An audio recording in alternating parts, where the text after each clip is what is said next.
रात के सन्नाटे में घिरी वह हवेली जिसके बारे में लोग सिर्फ कानाफूसी ही करते थे। आयशा विला, जो कभी अपनी खूबसूरती के लिए मशहूर थी, अब डर और मौत की कहानियों का अड्डा बन चुकी थी। शहर के लोग कहते थे कि वहां जाने वाला कभी वापस नहीं आता। क्या कोई इस रहस्य को जान पाएगा? तो मेरा नाम है सारंग और शुरू करते हैं आयशा विला की सच्ची भूतिया घटना की कहानी, जो 4 दोस्तों के साथ घटी सारंग स्टोरी टाइम के आज के एपिसोड में। रायपुर के बाहर घने जंगलों के बीच यह विशाल हवेली खड़ी थी। कहते हैं कि यह विला कभी नवाब मीर अली का था, जिन्होंने इसे अपनी बेटी आयशा के लिए बनवाया था।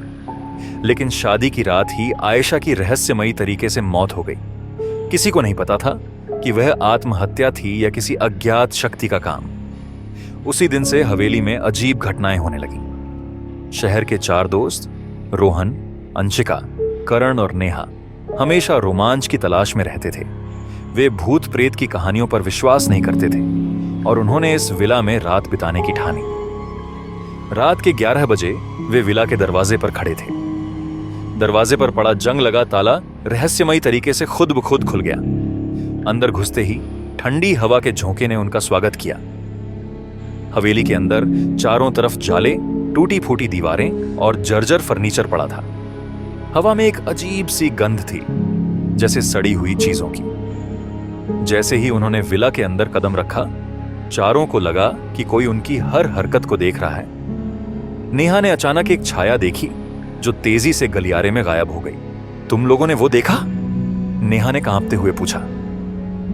शायद तुम्हारा भ्रम होगा, रोहन ने हंसते हुए कहा, लेकिन उसकी आवाज में खुद आत्मविश्वास की कमी थी। तभी सीढ़ियों से किसी के चलने की आवाज आई।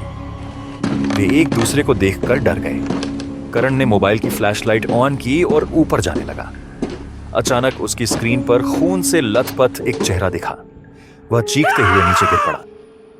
यह जगह अच्छी नहीं है, हमें यहां से निकल जाना चाहिए, अंशिका बोली। लेकिन दरवाजे अब खुद ब खुद बंद हो चुके थे।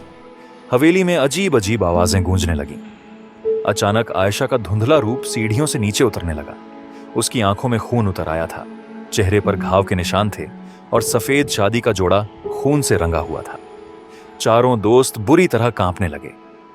तुमने मेरी नींद में खलल डाला है, अब तुम इसकी कीमत चुकाओगे, आत्मा की आवाज गूंजी।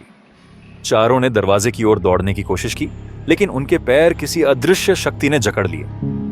तभी करण ने देखा कि पास की दीवार पर खून से लिखा था, तुम भी मेरी तरह मारे जाओगे।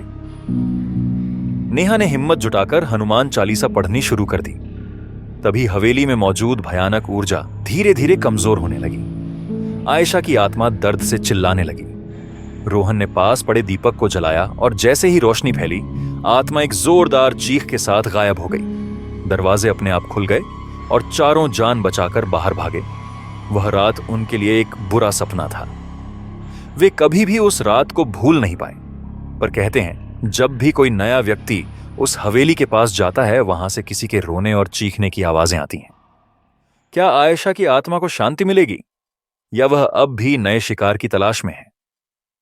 यह रहस्य अब भी कायम है। अगर यहां तक आप हमारे साथ हैं, तो ये वीडियो आपको कैसी लगी, ये आप कमेंट्स में जरूर लिख के भेजें। इस चैनल पर हम इसी तरह की और खौफनाक वीडियो लाते रहेंगे, इसीलिए सपोर्ट करें। वीडियो को लाइक करें, शेयर करें। चैनल पर नए हो तो सब्सक्राइब करें, साथ ही बेल आइकॉन को प्रेस करके ऑल के ऑप्शन को सिलेक्ट करना न भूलें, ताकि वीडियो की नोटिफिकेशन आपको सबसे पहले मिले। तो फिर मिलते हैं किसी और वीडियो में। जय हिंद।